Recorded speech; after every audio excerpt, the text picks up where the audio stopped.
말씀 가까이 하는 성도님들에게 하나님의 은혜가 함께하길 원합니다. 오늘 하나님 주신 말씀은 출애굽기 2장 11절에서 15절까지 말씀입니다. 모세가 장성한 후에 한 번은 자기 형제들에게 나아가 그들이 고되게 노동하는 것을 보더니 어떤 애굽 사람이 한 히브리 사람 곧 자기 형제를 치는 것을 본지라. 좌우를 살펴 사람이 없음을 보고 그 애굽 사람을 쳐 죽여 모래 속에 감추니라. 이튿날 다시 나아가니 두 히브리 사람이 서로 싸우는지라. 그 잘못한 사람에게 이르되 내가 어찌하여 동포를 치느냐 하매 그가 이르되 누가 너를 우리를 다스리는 자와 재판관으로 삼았느냐. 내가 애굽 사람을 죽인 것처럼 나도 죽이려느냐. 모세가 두려워하여 이르되 일이 탈로 되었도다. 바로가 이 일을 듣고 모세를 죽이고자 하여 찾는지라. 모세가 바로의 낯을 피하여 미디안 땅에 머물며 하루는 우물 곁에 앉았더라. 아멘.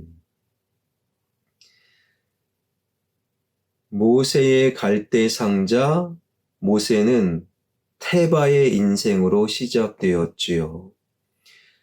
삶의 속도와 방향과 가고 멈춤을 테바 하나님께 맡겨 드립니다.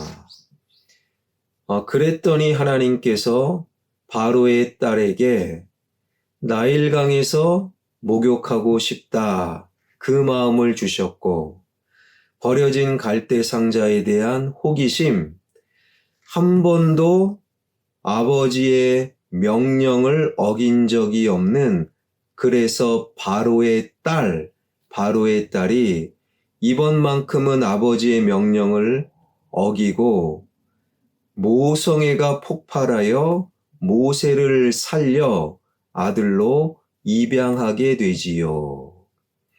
그리고 모세는 바로의 딸 공주의 아들, 즉 애굽의 왕자로 40년을 살게 되었다라는 거예요. 이것이 바로 오늘 본문의 역사적인 배경입니다. 애굽의 왕자로 40년을 살았다. 그러면서 성경은 이렇게 시작이 됩니다. 11절 모세가 장성한 후에 한 번은 자기 형제들에게 나가서 그들이 고되게 노동하는 것을 보더니 어떤 애굽 사람이 한 히브리 사람 곧 자기 형제를 치는 것을 본지라. 모세가 장성한 후에 우리가 눈여겨볼 부분은 주어가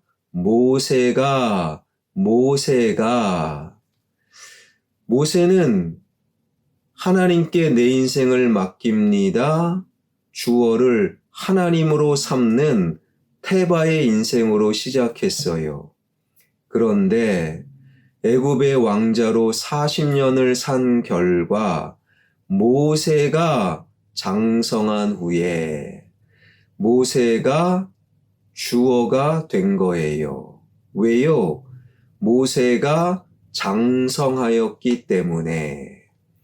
이 장성하다라는 히브리어 단어는요, 성장하다, 그와 함께 높아지다. 모세가 40년 동안의 육체가 성장했어요. 몸무게가 늘고 키가 커지고. 그러나 또 한 가지 왕자. 여러분 제국의 왕자가 얼마나 권력과 힘이 있겠습니까? 그 자리가 높아지고 그 권력이 커졌다. 키가 크고 몸무게가 늘어나고 자리가 높아지고 권력이 커졌다. 장성한 후에 그래도 여전히 테바 하나님을 주어로 삼으면 얼마나 좋을까요? 그러나 모세는 장성한 결과, 높아진 결과, 커지고 많아진 결과, 주어를 하나님에서 모세가 자신으로 주어를 바꿨다라는 거예요. 이제는 하나님이 아니에요. 내가 판단하고 내가 결정한다.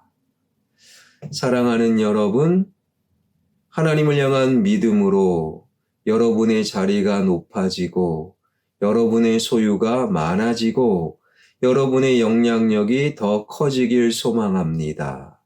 그와 함께 늘 태바, 내 인생의 주어를 영원히 하나님으로 모실 수 있는 저와 여러분 되길 원합니다. 그러나 모세는 그 반대였어요. 그리고 하루는 히브리 사람, 자기 형제라고 불렀어요. 그러니까 어린 시절에 유모, 즉 자신의 어머니 요게벳의 젖을 먹으며 그 어머니가 얼마나 너는 히브리 사람이야, 유대인이야, 너는 왕궁에 살지만 애굽 사람이 아니야, 너는 하나님을 믿는 하나님의 존귀한 자, 히브리 사람이야, 자신의 정체성을 얼마나 들었으며 히브리 사람의 정체성을 지키고 있었던 거예요. 그 히브리 사람, 자기 형제가 애굽 사람에게 맞는 것을 보았어요. 그러면 당연히 어떻게 합니까? 하나님께 맡기면 돼요. 그리고 애굽의 왕자로서 정해진 법의 테두리 안에서 잘 처리하면 됩니다. 그런데 자기를 주어로 삼으니 이러한 끔찍한 일을 모세가 자행합니다. 12절 좌우를 살펴 사람이 없음을 보고 그 애굽 사람을 쳐 죽여 모래 속에 감추니라. 애굽 사람을 쳐서 죽입니다. 완전 범죄, 그 범죄를 숨겼다라는 거예요. 사랑하는 여러분, 하나님 앞에 완전 범죄 없어요. 반드시 하나님을 믿는 자들의 죄는 하나님께서 친히 드러내시는 거예요. 다윗 왕 보십시오. 전령과 우리아의 아내 밧세바 그리고 자기만 입 다물면 그날 밤 구중구걸 그 우리아의 아내를 성적으로 범한 일을 완전 범죄 숨길 수 있었어요. 그러나 하나님은 살아계십니다. 놀랍게도 생리 이후 임신할 수 없는 밧세바가 임신하였더라. 하나님 앞에 완전 범죄 없습니다. 하나님은 나의 죄, 우리의 죄를 반드시 드러내시는 거예요. 모세가 장성한 후에 애굽 사람을 죽입니다. 감춥니다. 아무도 못 봤어요. 완전 범죄처럼 보이지만 아니요. 뜻밖의 일이 벌어지는데 13절, 14절 이튿날 다시 나가니 두 히브리 사람이 서로 싸우는지라 그 잘못한 사람에게 이르되 내가 어찌하여 동포를 치느냐 하매 그가 이르되 누가 너를 우리를 다스리는 자와 재판관으로 삼았느냐 내가 애굽 사람을 죽인 것처럼 나도 죽이려느냐 모세가 두려워하여 이르되 일이 탈로 되었도다. 그 다음 날 또 모세가 애굽 왕자로 밖을 나가보니 히브리 사람 자기 형제로 생각하는 이스라엘 사람들끼리 싸우는 거예요. 그래서 잘못한 사람에게 왜 같은 동족을 때리느냐? 그러면 안 된다. 그러자 그 사람이 어제 있었던 일을 그 사람이 아는 거예요. 네가 나의 재판관이냐? 네가 어제 애굽 사람을 죽인 것처럼 나도 쳐서 죽이려느냐? 모세가 깜짝 놀란 거지요. 아무도 안 보았는데, 완전 범죄인 줄 알았는데 하루아침에 온 애굽 사람들이, 더불어 노예들마저도, 히브리 사람들마저도 모세가, 애굽의 왕자가 애굽 사람을 죽였다 다 알게 되었더라. 하나님 앞에 완전 범죄 없습니다. 여기서 모세가 두려워하였다. 사실 당시는요, 안타깝게도 왕족이 한 사람 죽이는 거, 그거 괜찮아, 이런 생각을 할 수 있는 시대였어요. 그런데 모세가 두려워하였다라는 거예요. 왜요? 애굽의 왕이 자신을 왕자로 인정하지 않았기 때문입니다. 애굽의 왕 입장에서 딸이 그렇게 난리를 피니까 그냥 왕자로 입양해라 허락했을 뿐 셈족인 요셉을 늘 경계하였던 거지요. 그래서 기회만 되면 애굽의 왕자 모세를 제거하려고 했던 겁니다. 그래서 애굽 사람을 죽인 애굽의 왕자 모세는 두려워할 수밖에 없었지요. 그리고 그 사실이 온 왕궁에 퍼지자 애굽의 왕이 어떻게 합니까? 15절. 바로가 이 일을 듣고 모세를 죽이고자 하여 찾는지라. 모세가 바로의 낯을 피하여 미디안 땅에 머물며 하루는 우물 곁에 앉았더라. 왕자가 왕을 피해 미디안 광야로 도망갔더라.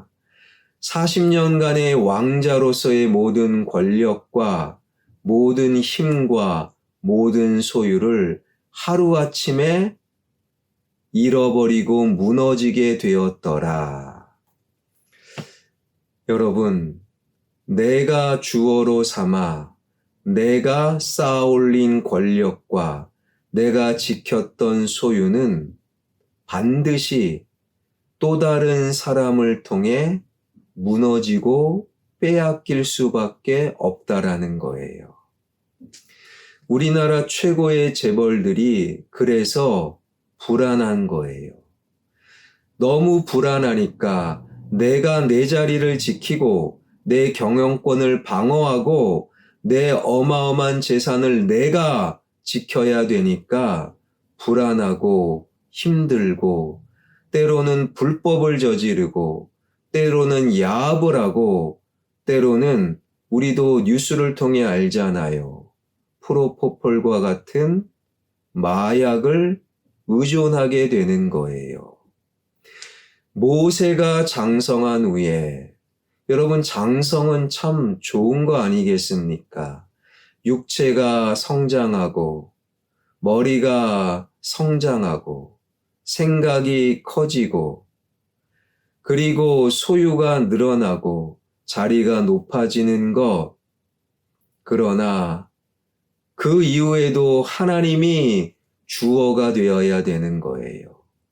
그러나 모세가 주어를 바꾸는 그 순간부터 나는 내가 그 자리를 지키고 내가 나의 소유를 지키고 내가 건강을 지키려고 안간힘을 쓰다가 그 건강, 그 소유, 그 자리 누군가에 의해 빼앗기고 무너짐을 경험하게 되는 거예요. 사랑하는 여러분, 장성한 후에 우리가 늘 하나님을 주어로 삼을 수 있어야 한다라는 거예요. 그렇게 미디안 광야로 도망간 모세가 이젠 우물가에서 만난 미디안 제사장의 딸 중에 하나인 십보라와 결혼을 하게 되지요. 그리고 아들을 낳습니다. 그 아들의 이름이 무엇입니까? 오늘 본문을 넘어서서 22절. 그가 아들을 낳음에 모세가 그의 이름을 게르솜이라 하여 이르되 내가 타국에서 나그네가 되었음이라 하였더라. 아멘. 바로 게르솜. 첫 번째 아들 게르솜. 게르솜은 나그네라는 뜻이에요. 나그네라고 이름을 지은 것은 무엇입니까? 나에게는 아무것도 없다라는 거예요. 미디안 광야에 가서 비로소 내가 장성한 자가 아니라 주어를 나로 삼을 수 있는 인생이 아니라 나그네, 아무것도 없는, 다시 말해 하나님을 주어로 삼을 수밖에 없는 존재, 나그네임을 깨달았다라는 거예요. 애굽의 왕궁에서 깨달았으면 얼마나 좋았을까요? 인간의 죄성은 잘 나가고 높아질 때는 깨닫기 어려운 거예요. 그저 주어를 모세가 나로 삼는 거예요. 미디안 광야에서 비로소 나는 나그네요, 하나님을 주어로 삼았던 그 모세에게 어떤 일이 벌어집니까? 25절. 하나님이 이스라엘 자손을 돌보셨고 하나님이 그들을 기억하셨더라. 하나님이 돌보셨고 하나님이 기억하셨더라. 사랑하는 여러분, 우리가 어렵고 가난하고 별 볼 일 없을 때는요, 하나님을 찾으며 하나님을 주어로 삼는 태반은 그게 쉬워요.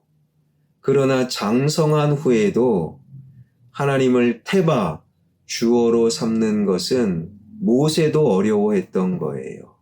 그러나 하나님은 장성한 후에도 하나님을 주어로 삼기를 원하십니다.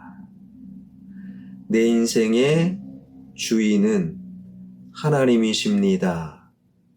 내가 장성한 후에도 하나님이 하나님을 주어로 삼아 그 하나님의 돌보심과 기억하심을 경험하는 저와 여러분, 우리 모두가 되길 주님의 이름으로 축원합니다. 기도하겠습니다.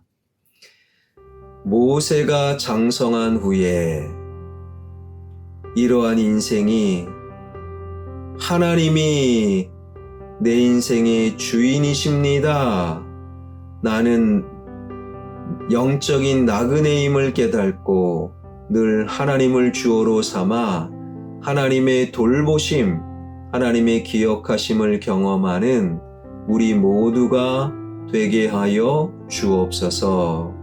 화평교회 하나님이 주어가 되는 예수 그리스도의 진짜 몸, 하나님의 집이 되길 원합니다.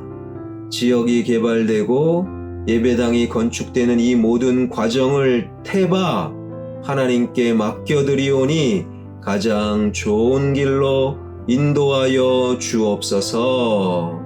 예수 그리스도의 이름으로 기도하옵나이다. 아멘.